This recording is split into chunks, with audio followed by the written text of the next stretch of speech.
Hello बच्चों, स्वागत है आप सभी का यूनिवर्सल ट्यूटोरियल फिजिक्स वाले सेशन में। बच्चों हम सब पढ़ने वाले हैं 12th फिजिक्स का बहुत ही इंपॉर्टेंट चैप्टर मैग्नेटिज्म यानी चुंबकत्व का ऑब्जेक्टिव क्वेश्चन। जिस तरह हर चैप्टर के बच्चों हम सब set by set objective question करवा रहे हैं आपके बोर्ड एग्जाम के लिए बच्चों, कि आपका बोर्ड एग्जाम में बच्चों अब अच्छे ढंग से अच्छे नंबर ला सके, और खासकर ऑब्जेक्टिव बच्चों आपका एक भी नहीं छोटे बच्चों। इस तरह से बच्चों आप लेकर आए हैं चुंबकत्व, इससे हर पूरा का पूरा चैप्टर का हम ऑब्जेक्टिव क्वेश्चन करवाएंगे। और गारंटी बच्चों कि अगर ये सारे सेट आप प्रैक्टिस कर लेते हैं तो बोर्ड एग्जाम के लिए बच्चों आपके बहुत ज्यादा फायदेमंद होगा। आप देखेंगे जितने भी ऑब्जेक्टिव क्वेश्चन होंगे मैग्नेटिज्म का, आप एक क्वेश्चन बच्चों बना लेंगे 100% बच्चों गारंटी है। इसके लिए बच्चों क्या करें, आप बोर्ड इस वीडियो में अंत तक बने रहें और सारे सेट बच्चों प्रैक्टिस करें। देखिए इसमें सबसे पहला क्वेश्चन क्या बच्चों, पहले क्वेश्चन बनाने की कोशिश करें बच्चों, उसके बाद ही इसका सॉल्यूशन देखना है कि इसका सॉल्यूशन क्या होगा। इसमें सबसे पहला क्वेश्चन बच्चों कि एक सीधे धारावाही तार के गिर्द चारों तरफ चुंबकीय क्षेत्र का रैखिक समाकलन बच्चों क्या होता है। ये तो बच्चों आप पढ़े होंगे एम्पियर का परिपथीय नियम, उस परिपथीय नियम के अनुसार बच्चों फॉर्मूला है। क्या पढ़ा बच्चों, चारों तरफ चुंबकीय क्षेत्र का रैखिक समाकलन क्या हो बच्चों, म्यू नॉट इंटू आई होगा। उम्मीद है बच्चों आप इसका आंसर दे रहे होंगे सी, म्यू नॉट इंटू आई। पढ़े होंगे बच्चों एम्पियर का परिपथीय नियम, कि किसी भी बंद परिपथ के चारों ओर उत्पन्न चुंबकीय क्षेत्र का रैखिक समाकलन उस बंद परिपथ में प्रवाहित धारा का म्यू नॉट गुना होता है। बच्चों आप सब पढ़े बच्चों, उम्मीद है कि इसका आंसर आप टिक लगाए होंगे सी। उसके बाद देखो बच्चों क्वेश्चन नंबर 2 क्या है। इसका आंसर बच्चों पहले आप खुद से बताएं सर कि आंसर क्या होगा, उसके बाद ही इसका सॉल्यूशन देखना है। बताओ इसका आंसर क्या होगा बच्चों जल्दी सर।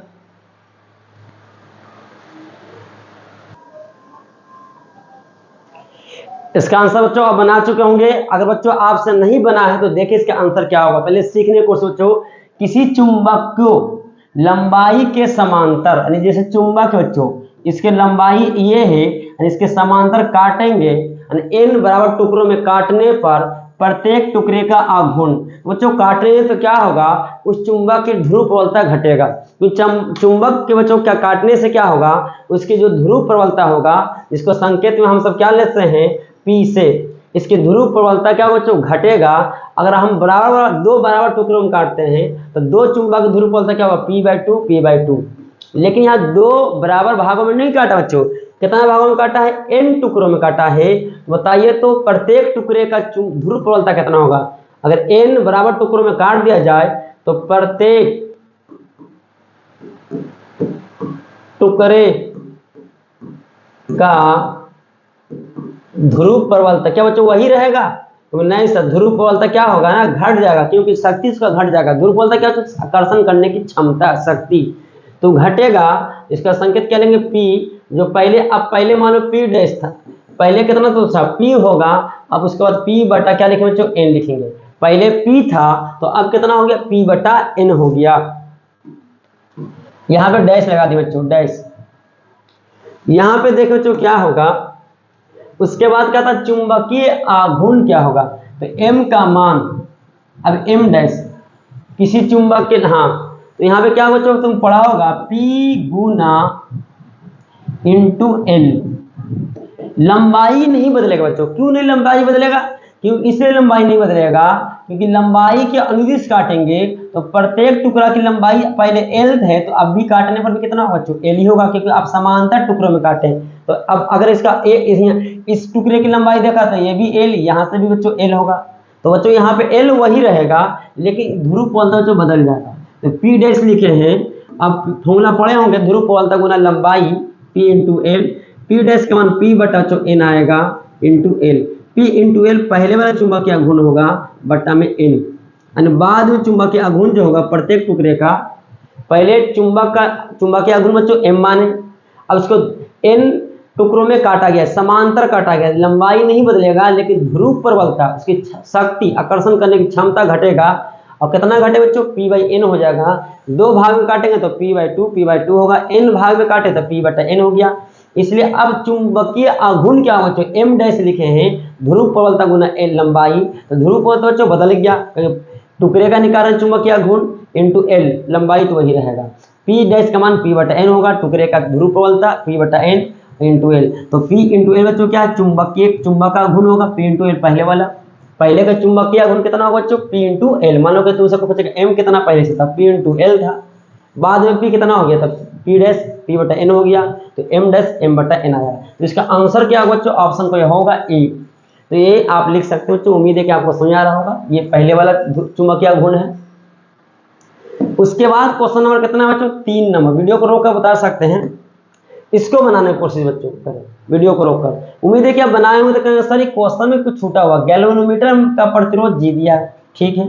गैल्वेनोमीटर से मुख्य धारा, जो धारा आई हो उसका 1% प्रवाहित होगा, तो होगा उसके बाद क्या निकालना बच्चों पता नहीं है। ये क्वेश्चन मिसप्रिंट है बच्चों, यहाँ पे छोड़ दें इसको। क्वेश्चन नंबर 4 देखें। 4 में कहता जी प्रतिरोध वाले गैल्वेनोमीटर को एक शंट एस के समांतर जोड़ा जाता है। परिपथ के प्रतिरोध में होने वाली परिपथ के प्रतिरोध में होने वाले कमी। तो बच्चों पहले प्रतिरोध कितना था, सिर्फ पहले शंट था बच्चों, शंट नहीं, पहले सिर्फ गैल्वेनोमीटर था। अब क्या किए हैं, उस गैल्वेनोमीटर के समांतर क्रम में एक शंट को जोड़े हैं। तो पहले जी था, यानी पहले R1 का मान कितना था बच्चों, कैपिटल G। लेकिन अब R2 कितना हो गया, बाद में कितना हो गया बच्चों, पहले G, अब समांतर क्रम में एक प्रतिरोध और जोड़ दिए S। तो दोनों का समतुल्य प्रतिरोध आप पढ़े हैं 10वां में, 11th विद्युत धारा में बच्चों हम सेट में कराया है कि 2 समांतर प्रतिरोध होगा तो उसका समतुल्य प्रतिरोध 1/R1 प्लस 1/R2 लिखेंगे, और उसको फिर कैलकुलेशन करेंगे तो यहाँ आता होगा बच्चों R1 इंटू R2, इस तरह से आता है बच्चों, प्लस R1 प्लस R2 होता है। तो यहाँ पे क्या होगा, R1 कितना होगा बच्चों, पहले G था, अब दूसरा प्रतिरोध, दोनों का गुणनफल बटा दोनों का योगफल। कैसे किए बच्चों, तो यहाँ पे वही फॉर्मूला है, 1/RP बराबर 1/R1 प्लस 1/R2। R1 का मान G और दूसरा प्रतिरोध S, आप कैलकुलेशन कीजिएगा तो RP जो आएगा, यानी इसको R2 हम बोले हैं GS बटा G बटा S। प्रतिरोध की कमी, यानी पहले R1 अब R2 हो गया, तो प्रतिरोध की कमी कितना होगा, क्योंकि बच्चों समांतर क्रम में क्या होगा ना, प्रतिरोध घटता है। तो क्यों, क्योंकि प्रतिरोध बटा में जाता है, इसलिए प्रतिरोध घटता है समांतर क्रम में। समांतर क्रम में जोड़ने में प्रतिरोध घटता है, तो प्रतिरोध में कमी, प्रतिरोध में कमी क्या आएगा, R1 माइनस R2, पहले बड़ा था, अब यहाँ पे R1 G है पहले से, अब दूसरा क्या R2 GS बटा G प्लस S। लघुत्तम लेकर देखिए बच्चों, G प्लस S आएगा, G से मल्टीप्लाई किए तो G square plus GS minus GS, GS cancel हो गया बच्चों, यहाँ पे G स्क्वायर बटा G प्लस S। कोई तो ऑप्शन है बच्चों, G square plus S plus G का हो या G प्लस S। तो आप ये भी लिख सकते हैं पहले वाला प्रतिरोध, अब उसके बाद ये समांतर क्रम में जोड़ दिए हैं शंट को, तो समतुल्य प्रतिरोध निकालें R2 के उसमें। किसी परिपथ में कुल धारा की 5% धारा कहाँ जाता है बच्चों, गैल्वेनोमीटर से प्रवाहित की जाती है। 5% धारा कहाँ जा रहा है बच्चों, गैल्वेनोमीटर में जा रहा है। तो देखिए इसके बाद क्या कह रहा है, यदि गैल्वेनोमीटर का प्रतिरोध G हो तो शंट का मान ज्ञात करें। आप ध्यान दीजिए बच्चों, दोनों में धारा, जैसे ये गैल्वेनोमीटर है, इसके समांतर क्रम में शंट है। कुल धारा कितना जा रहा है बच्चों, I, इस गैल्वेनोमीटर धारा कितना जाता है IG, इसमें धारा कितना जाएगा बच्चों I माइनस IG। इसका प्रतिरोध दिया है G, इसका शंट का मान निकालना, मान लेते हैं S। देखो तो बच्चों क्या होगा, यहाँ पर आराम से देखें, यहाँ पे बच्चों दोनों परस्पर समांतर में है, और आप सब जानते हैं कि समांतर क्रम में दोनों का विभवांतर समान होगा, इसलिए जितना विभवांतर बच्चों गैल्वेनोमीटर का होगा उतना ही विभवांतर शंट का होगा। गैल्वेनोमीटर का विभवांतर कैसे निकालेंगे बच्चों, IG इंटू प्रतिरोध G है, इसका विभवांतर कैसे निकालेंगे बच्चों, ओम के नियम से I, इसमें I धारा का जा रहा I इंटू इसका विभवांतर, शंट का विभवांतर निकालना बच्चों, धारा का जा रहा I minus IG into S। तो IG का मान चाहिए बच्चों, तो बच्चों यहाँ पे IG का मान दिया है कि IG जो है ना वो I का 20 नहीं, 20% है बच्चों, कितना दिया है 5%, बचा 100। आप पहले इसको लिख सकते हैं कि IG का मान कितना है बच्चों, ये दिया है पहले से, IG का मान I/20 आ गया, यहाँ पे रखेंगे I/20 इंटू जी I-20 इंटू एस।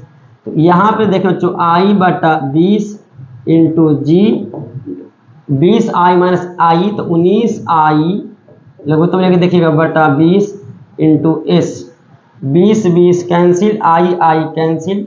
बच्चों बताओ एस का मान क्या आएगा यहाँ से, तो एस का मान बच्चों आएगा 19 बटा में चल जाएगा तो G/19। तो बच्चों ध्यान दीजिएगा, जब भी समांतर क्रम में होगा तो दोनों का विभवांतर समान होता है, जो आप पहले से जानते हैं। जो विभवांतर गैल्वेनोमीटर का होगा वही विभवांतर शंट का होगा। तो आंसर कोई आ रहा हो बच्चों, इसका आंसर क्या आ रहा है G/19, ऑप्शन डी। जल्दी से लिख लें बच्चों।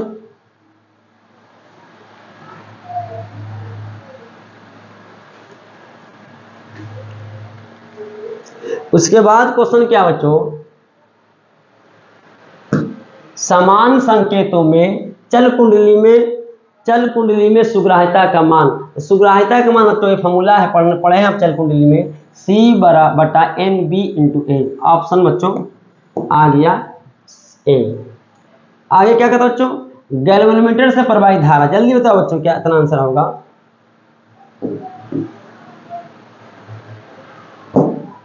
गैल्वेनोमीटर से धारा कितना प्रवाहित होगा। तो गैल्वेनोमीटर से धारा कैसे निकालेंगे बच्चों, IG पूछा तो अभी जस्ट लिखे थे हम कि IG यानी गैल्वेनोमीटर का विभवांतर कैसे निकालेंगे, गैल्वेनोमीटर में धारा इंटू गैल्वेनोमीटर का प्रतिरोध बराबर जो शंट जोड़ते हैं समांतर क्रम में गैल्वेनोमीटर के, हमेशा किसको गैल्वेनोमीटर को कैसे जोड़ते हैं, शंट समांतर क्रम में। यहाँ पे शंट है बच्चों, तो शंट को जोड़ेंगे तो यहाँ पे क्या लिखे थे I-IG इंटू एस। अब यहाँ से तो IG तो है कैपिटल G गैल्वेनोमीटर का प्रतिरोध है, ये शंट का प्रतिरोध है, ये गैल्वेनोमीटर का विभवांतर है धारा गुना प्रतिरोध, ये गैल्वेनोमीटर में धारा का मान, ये गैल्वेनोमीटर नहीं, ये शंट में धारा का मान। IG तो चल गया I में से, तो बच गया I माइनस IG, ये शंट का प्रतिरोध, दोनों का हो गया गुणनफल, तो हो गया शंट का विभवांतर। तो बच्चों यहाँ पे से I इंटू एस होगा, IG इंटू एस, इसको इधर लिया जाएंगे तो IG बच्चों कॉमन हो जाएगा, G+S आएगा बराबर IS। इसलिए बच्चों IG का मान देखें क्या इतना गया, S/G+S इंटू I। कोई है ऑप्शन बच्चों, है यहाँ पर ऑप्शन नंबर ए है, उतार ले वीडियो को रोककर। ये बच्चों खुद से क्वेश्चन बनाए, क्या इसका आंसर होगा, पृथ्वी के चुंबकीय क्षेत्र इतना में यदि चुंबकीय सुई का दोलन आवृत्ति इतना हो। बच्चों आप पढ़े हैं फॉर्मूला कि किसी भी चुंबकीय सुई को अगर चुंबकीय क्षेत्र में रखते हैं तो दोलन करता है, T/2π√I/MB। तो बच्चों T क्या है, आवर्तकाल है, I जड़त्व आघूर्ण है, M चुंबकीय आघूर्ण है, B चुंबकीय क्षेत्र है। तो इसका उल्टा क्या होता बच्चों, F आवृत्ति। इसका आवृत्ति का संकेत बच्चों F नहीं लिया है बल्कि N लिया है। तो हम क्या करेंगे, आवर्तकाल का उल्टा आवृत्ति होता है तो उल्टा N ले लेंगे हम, 2π√I/MB। अब थोड़ा सा बच्चों मैं तो इसको उलट देने पर, लो लिख देते हैं, उलट देने पर नहीं, दोनों तरफ उलटते हैं तो इधर n हो जाएगा, इधर 1/2π हो जाएगा, और ये बट्टा में है बच्चों तो ऊपर चल जाएगा MB और नीचे हो जाएगा बच्चों I। n स्क्वायर करते हैं तो बराबर 1/4π² M इंटू B/I, रूट खत्म हो बच्चों, इसलिए n स्क्वायर समानुपाती B। ऑप्शन कोई हो बच्चों, ऑप्शन नंबर बी, BH मतलब चुंबकीय क्षेत्र है, यहाँ पे B लिखे, यहाँ पे BH लिख सकते हैं आप, चुंबकीय क्षेत्र का संकेत। उसके बाद क्वेश्चन क्या बच्चों, आदर्श एमीटर का प्रतिरोध। ये सारे बच्चे क्वेश्चन बना सकते हैं बच्चों, बताइए इसका आंसर क्या बच्चों, अब जरूर कमेंट में बताएं कि सर ये क्वेश्चन इतना बना है।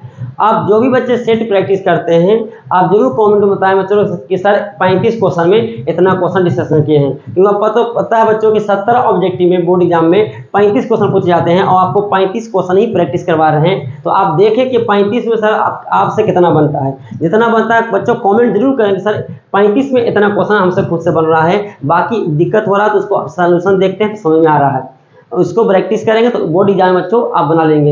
यानी एक तरह से बच्चों आप प्रैक्टिस करवा रहे हैं, सेट बाय सेट प्रैक्टिस करवा रहे हैं। तो बच्चों इसका आंसर क्या होगा? तो आदर्श एमीटर का प्रतिरोध बच्चों सब जानते हैं 0 होता है। लॉरेंज बल परिकलन करने के लिए बताओ बच्चों इसका आंसर क्या होगा? इसका आंसर जल्दी बताओ।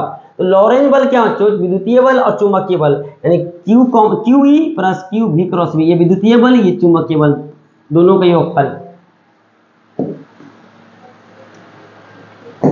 जब कोई आवेशित कण एक ऐसे क्षेत्र में गति करता है जहां चुंबकीय क्षेत्र विद्यमान हो, तो बच्चों क्या करता है? चुंबकीय क्षेत्र आवेश के वेग को बढ़ाता नहीं है बल्कि वो पथ क्या करता है? उस पर गति कराता है, घुमाता है। तो यहाँ पे कण का वेग का परिमाण बदलता रहता है, ये बच्चों गलत है। वेग अचर रहता है, ये भी गलत है। संवेग की दिशा बदलती है, संवेग मतलब द्रव्यमान गुना वेग। हाँ, यहाँ बच्चों वेग का परिमाण बदलने का मतलब क्या हो? उसका वैल्यू बदल रहा है। लेकिन हम सब जानते हैं चुंबकीय क्षेत्र के कारण आवेश का वेग का मान वैल्यू बदलता नहीं है बल्कि दिशा बदलता है। तो वेग की दिशा बदलेगा तो संवेग की दिशा भी बदल सकता है। संवेग मतलब द्रव्यमान गुना वेग, ये तो आंसर हो सकता है। लेकिन वेग कभी अचर होगा? कम सर, वेग अचर नहीं होगा। वेग का परिमाण नियत है, लेकिन चुंबकीय क्षेत्र के कारण वेग की दिशा आवेश के जो घुमाएगा पथ, आवेशित कण का जो पथ होगा वो घूमेगा, चाहे वो वृत्ताकार हो, चाहे वो परवलयाकार हो, चाहे हेलिक्स हो, उसका पथ बच्चों क्या होगा? घूमता है तो उसका पथ क्या, उसका दिशा बदलेगा। तो वेग का परिमाण नियत होगा लेकिन दिशा बदलेगा। लेकिन यहाँ पर साफ सुथरा क्या कहता है? वेग अचर। वेग में दो चीजें, परिमाण और दिशा, तो क्या दोनों अचर होगा? तो नहीं सर, तो आंसर क्या होगा? सी। लेकिन क्या कण की गतिज ऊर्जा बदलती है? कण की गतिज ऊर्जा तब बदलता बच्चों जब इसका वेग का मान बदलता है, लेकिन वेग का मान तो नियत है, दिशा बदल रहा है।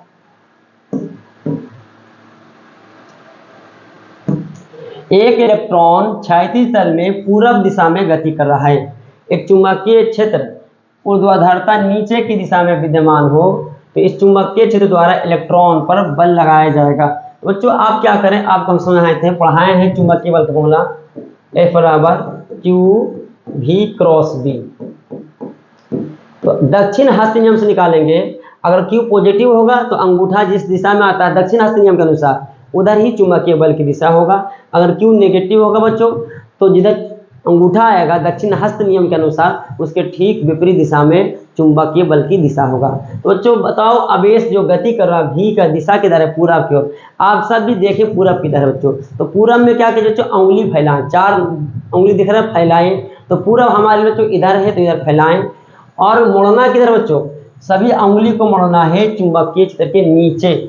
तो आप पूरब की ओर फैलाइए और उंगली को नीचे मोड़ने की किए, इन्हें ऐसे फैलाइएगा और नीचे जबरदस्ती मोड़ दीजिएगा तो बच्चों टूट जाएगा हाथ, ऐसे ना करें। तो पूरब की ओर फैलाइए 4 उंगली को और नीचे मोड़िए उंगली को। तो अंगूठा देखिए किधर जाएगा? जिधर अंगूठा जाएगा उसके ठीक विपरीत दिशा में बताना है चुंबकीय बल की दिशा। ऐसा क्यों सर? क्योंकि यहाँ पे इलेक्ट्रॉन है। कौन आवेश की बात हो रहा है? इलेक्ट्रॉन। इलेक्ट्रॉन जो आवेश होगा वो ऋण आवेश होगा। तो अंगूठा हमारा बच्चों जा रहा है किधर? उत्तर की ओर। बच्चों उत्तर की ओर, लेकिन आंसर क्या होगा बच्चों? दक्षिण की ओर। तो इसका आंसर क्या होगा? आप चेक कर सकते हैं, अंगूठा जाएगा उत्तर की ओर लेकिन आंसर क्या होगा बच्चों? दक्षिण की ओर। एक आवेश Q विद्युत क्षेत्र E तथा चुंबकीय क्षेत्र B के संयुक्त उपस्थिति में गतिमान होने वाले लगने वाला बल, तो दो बल रहेगा। तो ही बच्चों चुंबकीय विद्युतीय बल है, ये चुंबकीय बल है। Q से गुना करें QE विद्युतीय बल, Q से गुना करेंगे Q V क्रॉस B चुंबकीय बल, यानी FM चुंबकीय बल। तो इसका आंसर बच्चों क्या होगा? Answer c. उम्मीद है कि आप बना रहे हैं, जल्दी सर देखें। उसके बाद क्वेश्चन कितना है बच्चों? 13 के बाद 14। जल्दी बताएं इसका आंसर क्या होगा बच्चों?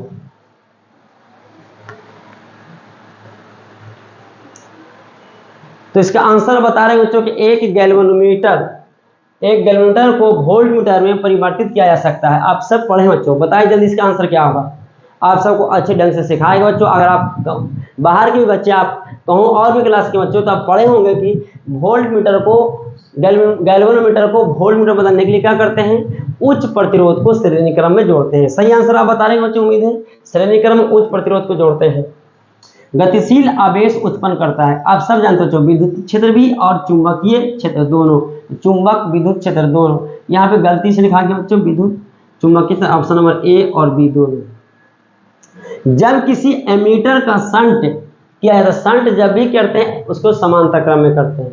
बताओ तो बच्चों इसकी माप सीमा क्या होता है, क्वेश्चन भी करवाए हैं, न्यूमेरिकल भी करवाए हैं क्लास में, बताया इसका आंसर क्या होगा। शंट करते हैं तो इसका एमीटर की माप सीमा क्या बच्चों बढ़ जाता है, क्योंकि अब ज़्यादा धारा प्रवाहित कीजिएगा तब एमीटर उतनी ही धारा प्रवाहित करेगा जितना उसकी कैपेसिटी, बाकी धारा को बाईपास कर देगा। शंट जोड़ दी है ना, तो इसलिए माप सीमा बच्चों बढ़ा सकते हैं इसका। तो आंसर क्या बच्चों बढ़ेगा।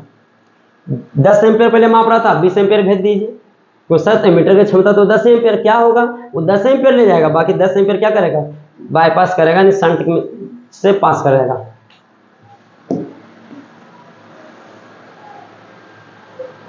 चुंबकीय क्षेत्र या चुंबकीय प्रेरक बीमा, बच्चों आप पढ़े हैं चुंबकीय क्षेत्र का फॉर्मूला, चुंबक चौपट में बल बटा ध्रुव प्रबलता।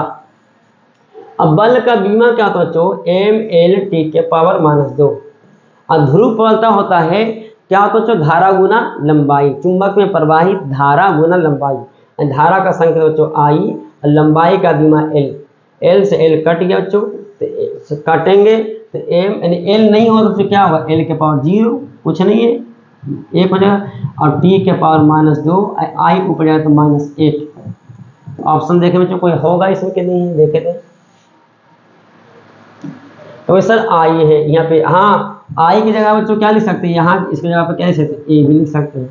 तो ऑप्शन ए, I या A बीमा के लिए, धारा का बीमा I भी लेते हैं, A भी लेते हैं। चुंबकीय क्षेत्र का SI मात्रा, ये सब जानते हो, टेस्ला खानदानी। चुंबकशीलता का बीमा, जब भी किसी का बीमा निकालते हैं तो फार्मूला की सहायता से निकालते हैं। कोई भी फॉर्मूला आप लगाइए, उसी फॉर्मूला से हम ड्राइव करेंगे किसका, कोई भी भौतिक राशि का बीमा। तो चुंबकशीलता मतलब म्यू का बीमा निकालना चाहूँ, म्यू नॉट या म्यू का निर्वात होगा तो म्यू नॉट या माध्यम तो म्यू। लेकिन हम फॉर्मूला को बच्चे पढ़े हैं, दो समांतर धारावाही तार के पर लगने वाले चुंबकीय बल, दो समांतर धारावाही तार पर लगने वाले चुंबकीय बल, mu naught I1 I2 into L बटा 2πr। ये फॉर्मूला बच्चों, क्यों एक वाला फॉर्मूला लिखे, इसलिए कि इसमें सबका बीमा पता है। बच्चे का बच्चा म्यू नॉट का बीमा, सबका बीमा पता है, निकल जाएगा इसका बीमा। इसका बीमा क्या हो बच्चों, F का बीमा mL T⁻-2, म्यू नॉट का बीमा रह दीजिए, निकालना है।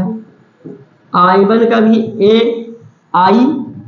I बीमा लिखे, इसका भी I, तो I गुना I स्क्वायर बटा L का बीमा L, और 2 का बीमा होगा नहीं, पाई का बीमा होगा नहीं, मतलब बच्चों R दूरी है, त्रिज्या उसकी बीमा L होगा, तो L से L कट गया, ये बटा में इधर आ जाएगा, तो mL T⁻-2 बटा में I का स्क्वायर बराबर म्यू नॉट।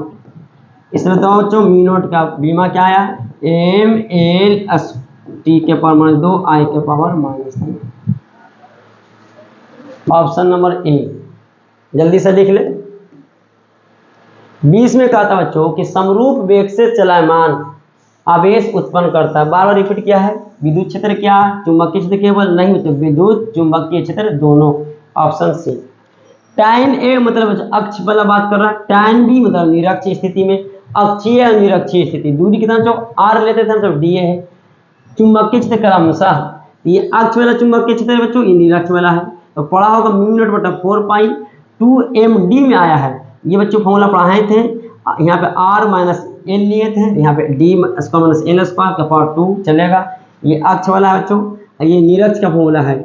अब जाकर देखें, चुंबक के कारण अक्ष और निरक्ष पर जो चुंबकीय क्षेत्र का माना है बच्चों, स्पेशल केस वाला नहीं, स्पेशल केस का जो लिए थे, इन्हें अगर d² बहुत बड़ा मानेंगे l से, कन्फर्म की दूरी क्या हो बच्चों, तो चुंबकीय लंबाई से बहुत बड़ा होता है, तो फिर वहां से सिद्ध होता है क्या बच्चों, म्यू नॉट 2m बटा 2πr³ हो जाएगा बच्चों, r³ 4 है तो d कटेगा। तो ये अक्ष वाला है, ये निरक्ष, ये आंसर सही है। इसके साथ साथ बच्चों क्या है, देखें ध्यान से, ये अक्ष वाला चुंबकीय क्षेत्र का मान, ये निरक्ष वाला है। और अक्ष वाला चुंबक किसे पढ़े होंगे कि निरक्ष का कितना होता है बच्चों, दोगुना होता है। B1 क्या होगा 2B2, यानी ए भी सही है बी भी सही है। इसका आंसर क्या होगा बच्चों, इसका आंसर रियल में दोनों ए और सी। ए और टिक नहीं लगा बच्चों, ऐसा गलती ना करें बोर्ड में कि ए भी टिक मार दिए बी सी भी नहीं, एक भी सिंगल चॉइस में टिक मारना है। तो यहाँ पे एक ऑप्शन दिया है जो ए और सी दोनों को दर्शा रहा है, आंसर ई लिखिएगा, ये आंसर लिखिएगा। 22 में क्या करता बच्चों, देखिए 22 नंबर, एल लंबाई आई धारा एन फेरो वाली परिनालिका के मध्य चुंबकीय क्षेत्र का मान। ये बच्चों फॉर्मूला पढ़े हैं, आप सबको पता है, जल्दी बताए इसका आंसर क्या होगा। सारे बच्चे इसका आंसर बता रहे होंगे, बी बराबर न्यू नॉट एन आई बटा एल। एल यहाँ पे बच्चों कैपिटल एल है, तो कैपिटल एल लेंगे। ऑप्शन कौन है बच्चों, देख रहे हैं यहाँ से, सी। जल्दी होता है, ये फॉर्मूला है, लंबे सीधे चालक से आई एम्पियर धारा प्रवाहित होने से आर दूरी पर चुंबक क्षेत्र का मान। बच्चों आप पढ़े हैं, बी बराबर लंबे धारावाही तार के कारण किसी भी बिंदु पर उत्पन्न चुंबकीय क्षेत्र म्यू नॉट इंटू आई बटा 2 पाई आर। देखो बच्चों ऑप्शन ए है, नहीं है, हाँ ऑप्शन 2 से 2 कटेगा बच्चों, 2 पाई आर, आंसर ए आ गया। क्या बी होगा बच्चों, बी तो नहीं होगा, चलिए आंसर ए। अब बाकी बचा दो बच्चों, इसके लिख लेते ना, बचा सी और डी। सी और डी के देखो बच्चों आंसर आएगा, सी तो डी ऐसी फेल हो गया, बटा म्यू नॉट आ गया। अब 24 बताओ बच्चों, इसका आंसर क्या होगा जल्दी से।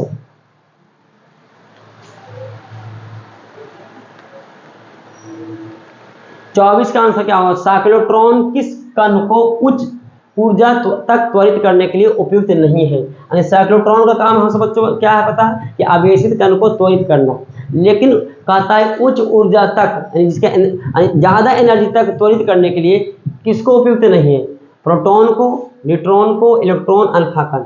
तो बच्चों गतिज ऊर्जा प्रदान उसका ज्यादा होगा, तो एक तो वेग होना चाहिए, दूसरा द्रव्यमान होना चाहिए। तो बच्चों सबका वेग तो बढ़ा देगा, लेकिन जिसका द्रव्यमान कम होगा उसकी गतिज ऊर्जा तो होगा लेकिन कम होगा। लेकिन हमें क्या चाहिए, उच्च ऊर्जा तक त्वरित करना है।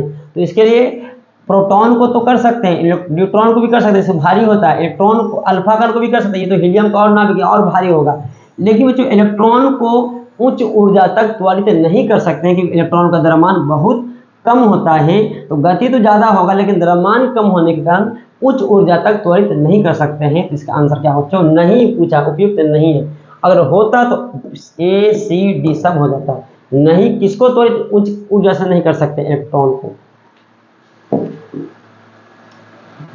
शंट के प्रयोग में धारा मापी की सूत्रता तो क्या होता है, बढ़ जाता है। शंट को लाया ही इसलिए जाता है कि धारा की रेंज बढ़ाया जाए, क्योंकि बाईपास धारा होता है।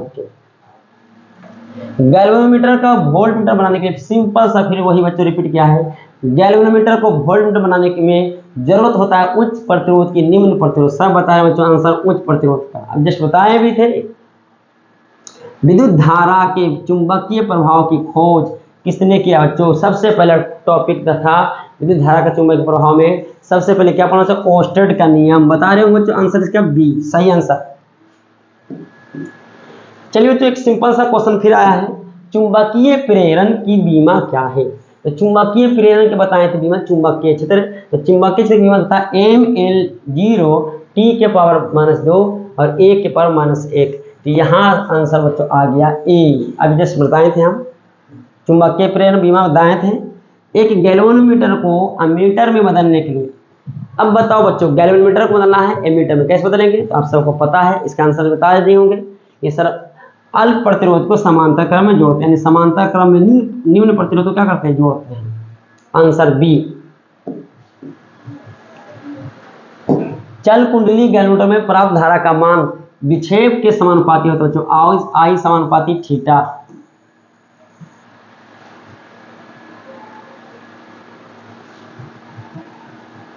दो गतिशील, या इसको इस तरह से तो थीटा समानुपाती आई, दो गतिशील आवेशों के बीच बल लगता है बच्चों। क्या इसका आंसर होगा बच्चों, केवल कूलम्ब बल, केवल चुंबकीय बल। गतिशील होगा बच्चों तो आंसर हो जाएगा चुंबकीय बल।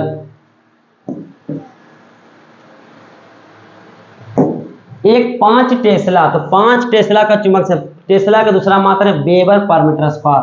अरे ये भी ऐसा है मात्रा बच्चों, वेबर पर मीटर स्क्वायर। ऐसा नहीं सोचा कि कुछ और होता है, टेस्ला कहो चाहे वेबर पर मीटर स्क्वायर कहो, यानी आंसर 5 टेस्ला मतलब 5 वेबर पर मीटर स्क्वायर होगा। 33 में क्या होगा इसका आंसर? तो 33 का देखिए कि दो कुंडली इस प्रकार रखा है कि उनके तल एक दूसरे के समकोणिक है। एक कुंडली ऐसे रखा है बच्चों और दूसरा कुंडली इस तरह से रखा हुआ है। तो एक का अभिलंब बच्चों इधर आएगा, एक का अभिलंब तो ऊपर जाएगा और एक का अभिलंब बच्चों इधर जाएगा। जब कुंडली के तल एक दूसरे के लंबवत है तो तल का जो अभिलंब होगा दोनों परस्पर क्या होगा बच्चों? लंबवत होगा। और हम सब जानते हैं कि कुंडली के कारण जो चुंबकीय क्षेत्र उत्पन्न होता है उसकी दिशा तल पर लंबवत होता है। एक का चुंबकीय क्षेत्र इधर है बच्चों, एक का चुंबकीय क्षेत्र इधर है, दोनों परस्पर लंबवत है। दोनों का वैल्यू बच्चों क्या कहता है? समान चुंबकीय क्षेत्र। और समान चुंबकीय क्षेत्र है तो दोनों का क्या था? परिणामी। तो बच्चों फॉर्मूला पढ़े होंगे, बी बराबर वेक्टर बी नेट कैसे निकालेंगे? रूट अंडर ए स्क्वायर, सदिशों का योगफल के नियम से। ए स्क्वायर, ए कितना है बच्चों? B square. दूसरा चुंबक क्षेत्र का मान b square plus 2a into b into theta, theta 90, तो कॉस 90 का मान बच्चों 0 हो जाएगा। बी स्क्वायर 2b स्क्वायर और यहाँ से बच्चों प्लस में कितना आएगा? 0, बाहर निकलेगा √2 इंटू बी, √2b। जल्दी से लिख लें बच्चों। बचा बच्चों 34 और 35। आर से पृथक दो पतले लंबे समांतर तारों में धारा I प्रवाहित हो रही है। प्रति इकाई लंबाई यानी 1 मीटर में परिमाण के बल दूसरे परिमाण के कारण एक तार के द्वारा अनुभव होता है, इसका मान बच्चों बल पूछ रहा है। परिमाण के बल दूसरे के कारण प्रभावित होता है। हम जस्ट अभी बताए थे चुंबकशीलता के बीमा में कि दो समांतर धारावाही तार के कारण दोनों तारों पर परस्पर लगने वाले बल का मान। फॉर्मूला क्या लिखे थे बच्चों? आप यहाँ पे देखें, फॉर्मूला लिखे थे μ0 into I1 I2 into L बटा 2πr। अब जाकर क्वेश्चन में फिर से जाकर देखें तो दोनों में धारा बच्चों समान है, तो I इंटू आई स्क्वायर लंबाई का मान 1 होगा बच्चों 2πr। तो यहाँ पे μ0 I स्क्वायर बटा 2πr। I1 भी I, I2 भी I, इसलिए बच्चों I स्क्वायर। आंसर कोई तो होगा बच्चों ऑप्शन नंबर बी। अब सबसे आखिर में एल लंबे तार की यथेक्स आकृति की बंद कुंडली में I एम्पीयर की धारा प्रवाहित हो रही है। यदि कुंडली का तल चुंबकीय क्षेत्र बी के लंबवत है, थीटा का बच्चों कितना दिया है? 90 डिग्री, तो कुंडली पर बल क्या होगा? पढ़े होंगे I B L sine theta. Formula I तो रहेगा, B रहेगा, लंबाई L है, थीटा 90 रख के देखें बच्चों, तो साइन 90 का मान 1, ऑप्शन नंबर बी आ जाएगा। तो बच्चों उम्मीद है कि आपको ये लेक्चर बहुत अच्छे ढंग से समझ आया होगा। आपको ये मैग्नेटिक का जो ऑब्जेक्टिव जो करवाया गया है बहुत अच्छे ढंग से समझ आया होगा बच्चों। जो भी डाउट बच्चों फिर से एक बार प्रैक्टिस करें और कमेंट में जरूर बताएं बच्चों। आप बढ़िया से कंसेप्ट बनाएं और इसके सेट 2 आने वाला है, उसका फिर नेक्स्ट वीडियो में हम सब बात करेंगे। तो उम्मीद है कि बच्चों आप सब अगले वीडियो के लिए इंतजार करें, बाकी वीडियो का कंप्लीट करें बच्चों। फिर मिलते हैं बच्चों नेक्स्ट वीडियो में, तब तक के लिए धन्यवाद।